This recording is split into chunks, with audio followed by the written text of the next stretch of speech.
Hi, I'm Danny Hollingsworth. I'm the Director of Product Marketing for Post-Production here at Avid. We're here at IBC 2025, and we're really excited to talk about Avid Content Core and introduce it to the world. This has been a real passion project here at Avid, a really exciting moment. What we're building is, it's not just another MAM system, this is what we're calling a content data platform. So we know today that, teams, enterprises, post-production houses will have content potentially in multiple locations, sat in different pieces of storage, and today they don't really have visibility of that. They don't have visibility of either the content across the entire business, but also the value of that content. And so what we're able to do with a content data platform like Avid Content Core is aggregate all of that data into a centralized location. And then from there, we'll be able to orchestrate, do things like agentic integrations. So stuff that typically took a lot of manual intervention, we're able to do really dynamically on the fly. But the most important thing is we'll be able to track the value of your assets and your content.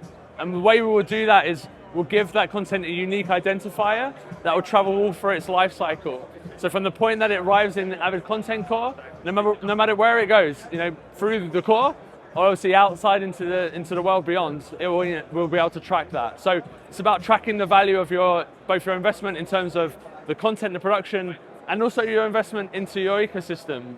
This will be a hybrid solution. So if you're working to get to air today and you've got Media Central, Nexus, or other tools or other pieces of storage on-prem today, you still need to go and continue to deliver. And we want to give you value of that existing investment that you've built in. So we'll have Content Core be able to aggregate against those. You can still get to air, keep working the way you work, and we can provide additional capability and value really quickly on top of what you already have, with the ability to, as this is a cloud first SaaS offering, you'll be able to then take workflows as we bring production management capabilities, MAM capabilities. You'll be able to just bring those workflows into the Content Core system when you want, when you're ready. And so this isn't an either or. You're going to have to be the best of both worlds and be able to pick when you want to go and take the cloud first approach. And if you want to put stuff in the cloud, it's ready for whenever you're ready. So a really exciting kind of moment for us. We're getting a lot of great feedback. This obviously aligns really well with both what's been going on in the industry, but also the wider industry. Things like the 2030 vision, the Movie Labs 2030 vision, and being able to have a data set that you can really track. And actually, the point being is that we're not kind of doing lots of manual metadata adding. We from the point of inception, we can add data and it travels through the entire life cycle. So really important moment for us here. Really important also from our conversation around openness, I think, as well.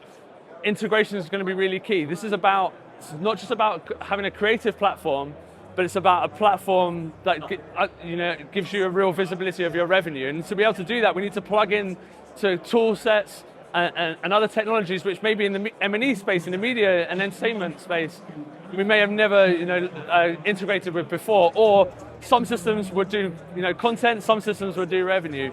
Here we're kind of combining the two. So to be able to do that, we'll have an orchestration layer. We're actually showing at the show a agentic AI workflow which we built an integration with Media Composer where you could run a search.